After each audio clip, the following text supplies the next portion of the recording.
guys. Today po, bukas po ako ng isang in-order kung eka nga pwede po magamit sa kusina. Supposed to be, dalawa po yung sabay na dumating. So mag-unboxing po tayo, dito sa aking in-order na dalawang gamit sa kusina. So, habang hindi ko pa po sila nakikita, i-unbox ko po sa inyo kung ano po yung in-order ko. Kasi, sabi ko noon, tinitingnan ko lang siya sa mga shop. Kumbaga sabi ko, medyo namamahalan pa ako. Pero, naging, ano na rin sa isip ko na, at least, nagtatrabaho naman ako. Gusto ko yung meron naman akong makitaan sa aking trabaho, na yung hindi lang nauubos yung pera mo na, kumbaga, naglulustay ka nang wala naman nakikitaan. So, ngayon, gusto ko rin naman na magkaroon ako ng ganitong one set na gamit. So, yung iba na ipadala ko na sa Pilipinas. At ito naman, may panibago na naman akong binili. Dahil sa mahilig po tayo sa kusina, mga gamit sa kusina, mag-ano po tayo, mag-unbox. May in-order po kasi ako ng one set na kasirola. Magagamit po yan pag uwi ko sa bahay, sa Pinas. Non-stick po siya. Ang gaganda po dyan ay non-stick. Hindi po siya yung ordinaryong kasirola na pag nilutuan mo, pag natutungan, ang pangit na. Pero ito naman, ay maganda. Yan. Bali, dalawang klase yung binili ko. Kapiho tayo. Nagkakapiho ako habang nagsasalita. Yan. So, ngayon, bubuksan ko na po yung isang box. Ipapakita ko po sa inyo kung ano po yung laman niya. Yan. And dito na. Yan. So, itong isa, hindi ko pa naman nabubuksan. Unahin po muna natin to kung gaano po kaganda nitong one set na kasirola na non-stick. Yan. Mag-unbox po tayo. Titingnan po natin yung in-order po natin kung walang damage. Kasi ngayon ko pa lang po siya bubuksan. And then also kanina lang dumating. Yan. 3 days ko po siyang hinintay. Kinuha ko po siyang online.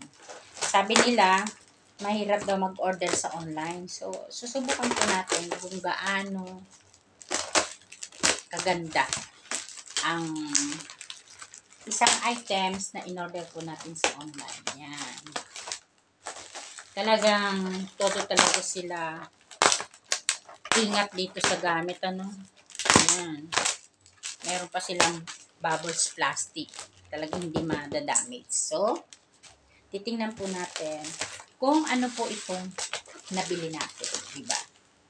Kasi, sabi ko nga, habang may trabaho ka pa, kaya mo pang bumili ng gamit, sige lang. Kasi pagka umuwi ka na sa Pilipinas, para bang hindi mo na kaya siya bilhin dahil sa nanghihinayang ka na sa presyo. Supposed to be mahal po ito kung sa Pilipinas. Dito po parang medyo mababa yung presyo niya. Ayan. Titingnan po natin kung anong klase po itong nabili natin o na-order niya. Ito na siya. Wow, ang laki ng takip. Yan, ito yung takip niya. Yan. Disney. Disney ang kanyang katak. Kumbaga magsimula po sa malaking takip. Titingnan po natin yung takip niya. Wow. Ito na yung kanyang ibaba natin tong kahon, kasi baka mabasag ba. Mabasag yung takip. Wala tayong mapaglagyan. So, ibabalik po natin sa baba para makita po natin. Ayan. Ito yung una niyang kasirola at saka yung sa hawakan baga ng takip. So, i-assemble na lang, So, ilalagay po natin dito. Ayan, alisin po muna natin yung ating kape. Yan. I-assemble po natin Siguro wag na ngayon kasi hindi ko pa naman gagamitin. So, i-check ko lang. Kasi ang kinuha kong kulay is brown. Meron pong red, may blue. Yung kagaya ng landlady ko, yung binili niya is a red color. So, eto naman is brown. So, maganda po siya, oh. Yan, maganda yung kanyang kulay. 'Di ba? Sa akala nyo po, kumbaga, para makikita nyo dito parang itim. Pero sa totoo, ang kulay po niya ay brown. Yan. Ito po yung una niyang kasirola. Ang pangalawa ay ito rin. Yan. 'Di ba? Ang ganda, oh.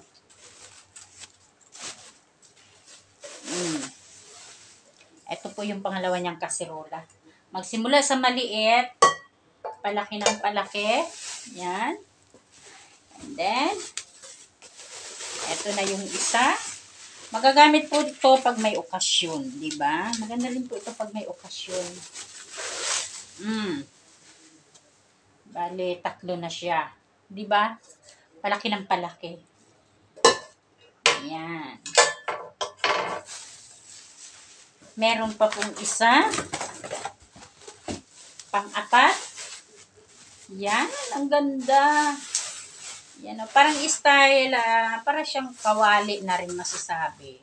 Dahil sa, may tangkay pala siya. Siguro andun pa sa loob yung tangkay niya na i-connect, di ba? So, ito naman ay pan, yung parang kawali na yan, ano. So, maganda pa rin. Crush ko lang siya. Ito na yung mga takip niya. Diba? Set by set. Kompleto pala. May mga sarili na pala tong takip.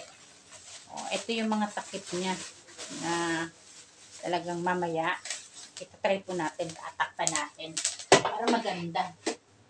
Diba? Yan. Mga takip niya. Uy, may free pa palang pot holder, oh. Meron pa palang free na pot holder. Di ba? So, pag mainit, hindi tayo mapapaso, di ba? Yan. Ito yung kanyang free. At ito naman, yung sinasabi kong holder niya, yung hawakan niya. So, titingnan po natin. Dito, kailangan lang pala tornilyo. Yan. I-aano po natin yan. Tapos may tornilyo. Yan. I-assemble. So, huwag na po natin i-assemble kasi hindi naman gagamitin. So, chinek lang po natin. At eto na yung pinakamalaki niyang kaserola. Yan. Meron na siyang sariling kawali. At malaking kaserola. O, diba? Ito po pag may okasyon, pwede po natin itong lutuan ng karne or yung kahit wag na nating lutuan, kumbaga stock ba yung mga kung ano yung niluto natin, dito natin ilagay. Pwede mo rin siyang gamitin sa kalan, 'di ba? Wag lang po natin gagamitin sa kahoy. Kasi sayang naman kung mauulingan tapos pag kinuskus magagasgasan. Kumbaga ingatan din naman po natin yung ating mga gamit nang hindi naman po nasisira, di ba? So, eto na po yan, oh, di ba? Laki na. Laki na po. Hindi na po tayo dito lugi. Nabili ko po siya ng 150 RM. Kung magkano po yung 150 RM, kung Philippine money, is 1,500 na. Yung gano'n na po yung something. Meron na siyang kawali. And then the same time, palaki ng palaki. Sa totoo, ang laki po nito, oh. Kung sa personal niyo po makikita. Malaki na. And then, ito yung kanyang handle. Yan. Ano mo lang siya. Itutornilyo mo lang siya. Di ba? Bahala ka na kung sa paanong way mo siya gagamitin. Tutornilyo mo siya, ikakabit mo siya, i-connect lang. Yan. I-connect mo lang siya. And then, the same time, meron ka ng kawali. Yan. Siguro, baliktad. Yan. Sige, ano na lang, basta ganyan, sample lang. Diba? Meron ka ng kawali. Siyempre, hindi pa naman po siya nakatornilyo, kaya medyo maluwag pa. So, pag nakatornilyo mo na siya ng maigi, hindi na yan magkakaroon kayo. Ito po ay nagustuhan ko dahil kasi non-stick. Saka nakamura na po ako dito. Kasi ito pong lahat, nag-amount po, bali 5 klase siya, nag-amount po siya ng Philippine money is 1,500.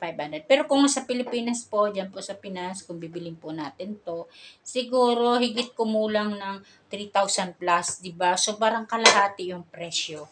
Kasi nga, original na breed po siya. Maganda na. Kaya, yan. Nakiuso rin.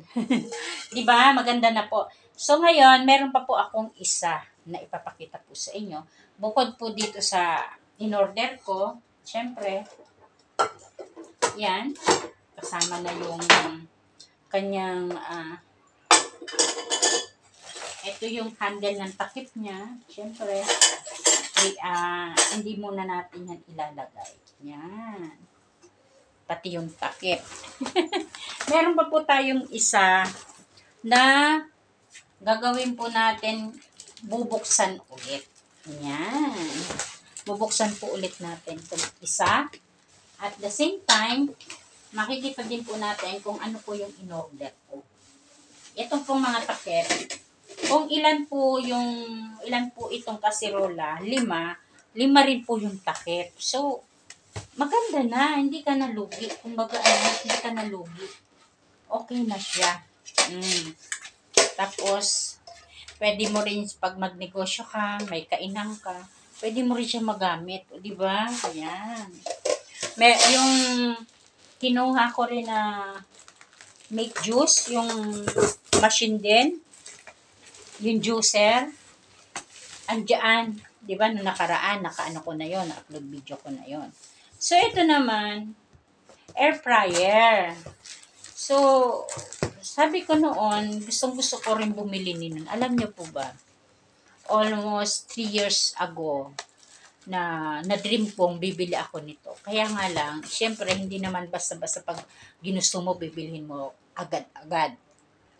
Kumbaga, step by step. Kung ano yung gusto mong unang gagawin, project mo sa sahod mo, may unang project, ayun mo, nang tapusin mo, yun mo nang bibilhin mo. So, ngayon, eto naman, yung naging project ko ngayon sa sahod ko. Sabi ko, ibibili ko naman po siya ng gamit para at least may makitaan ako sa sahod ko. Kumbaga,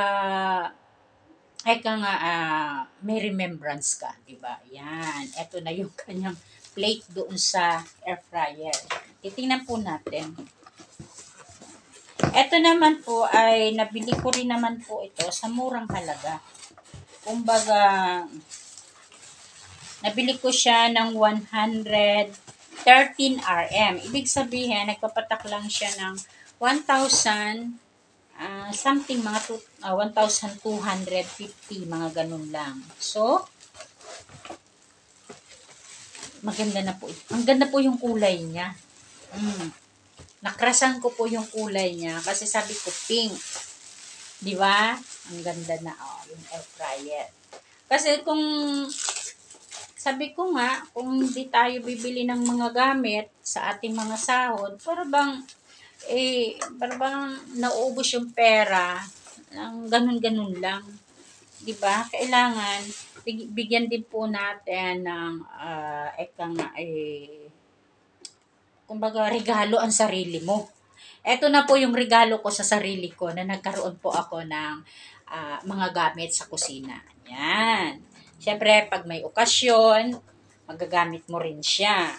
Kunwari, nagmamadali ka, gusto mo makaluto ng manok, or kung may something na may gusto kang initin, eto na siya, di ba? Ang ganda na. Yan. Ito yung pinaka-plato niya sa loob na magsisilbing ano sa loob ba? Parang plato. Plato ba tawag doon? Or drain. Kasi syempre, pag niluto mo ito, yung mantika, hindi magdidikit. Diba? Yan. Diba?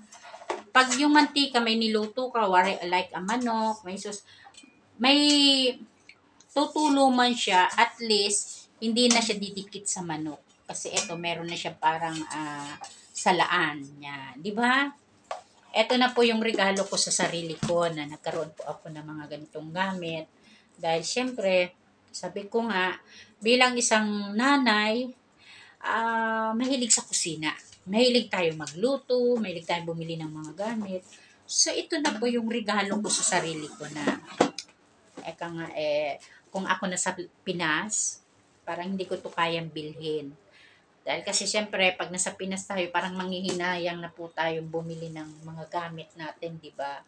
Yan, hindi nyo na ho ako nakikita. Papakita ho ako. Kasi nakayuko ho tayo, no? Yan. Ayaw ng camera eh. Di ba? Ito, pag-iingat lang. Kung marunong po tayo mag-ingat sa gamit, hindi po ito basta-basta masisira. And then also sa Pilipinas, naipadala ko na rin yung iba kong gamit. Nakabili ako ng microwave oven, nakabila ako ng mga kung anong mga toaster pa dyan, di ba? Basta kung ano yung magustuhan ko, ina-achieve ko. Kasi yun naman ang hilig ko sa buhay. Magkaroon ako ng maraming gamit sa kusina. Minsan nga, yung mga kutsarang nabili ko, mga, may mga, kala mo, mga ginto, mga golden, mga gold. Yun eh. Bihira, pag tayo may trabaho, minsan mostly napupunta lang sa pagkain, kumbaga sa araw-araw na budget sa bahay, wala na tayong ibang mapuntahan, kumbaga piling na lang natin sa bahay natin parang walang appliances. So eto na, regalo ko na po ito sa sarili ko. Siguro lahat ata na nagusto ko, nabili ko na sa loob ng bahay ko, yung sa kusina ko. Ang i-achieve ko na lang ay kung paano ko na naman i-renovate yung bahay ko naman. Kasi dream ko rin naman na magkaroon ako ng second floor na bahay. So doon na naman ako po-focus. Ipo-focus ko naman yung dream na mapagpatuloy ko yung bahay ko na magkaroon siya ng second floor. Na sana sa pamamagitan ng aking trabaho, hindi lang sa pag-YouTube, eto nga yung dreams is come true. Di ba? Kaya thank you guys sa panonood niyo po sa akin. At syempre, natutuwa rin po ako sa mga taong nagmamahal po sa akin, nagsusubaybay.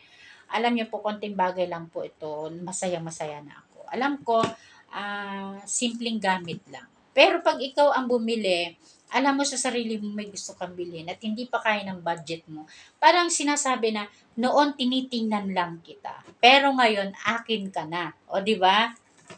Kasi dati, yung mga in-upload video ko, yung mga plato, last year pa yun eh, ng mga porcelana, ang gaganda ng klase ng mga plato, dinadaanan ko lang siya doon sa mall. Kasi sabi ko, parang hindi ko pa kaya siya bilhin sa dami, sa set. Kung kailangan kasi pag binili mo, pare-pareho yung kulay, iisa ang design. So, dapat, pag bumili ka, anuhin mo na, kumpletuhin mo na. May platito, may mangko, may oblong, may, may kung ano pang design. Pero, iba-ibang shape, pero iisa lang ang kulay. Kaya yun, nabili ko rin naman yun. Kaya that time, nasabi ko noon ka ako, dinadaan-daanan lang kita. Ngayon, akin ka na. Kaya ito naman, ang masasabi ko naman dito sa gamit ko, noon, tinitingnan-tingnan lang kita. Ngayon, akin ka na. O, di ba? Maganda na po itong pang regalo sa sarili mo. Kaya kayo rin po, mga nanay, kung meron din po kayong dream sa buhay ninyo na magkaroon rin kayo ng ganitong gamit, pag-ipunan. Kasi, syempre, pagka hindi pa naman para sa'yo, syempre, may panahon kung paano mapupunta sa'yo sa magandang paraan. Kaya, thank you po mga guys sa nyo sa akin, pagsusubaybayan. Meron na ho akong gamit pang kusina. Eka nga, air fryer. At meron na rin ho ako mga kasirola na non-stick o saan ka pa, diba? Thank you po. Bye-bye.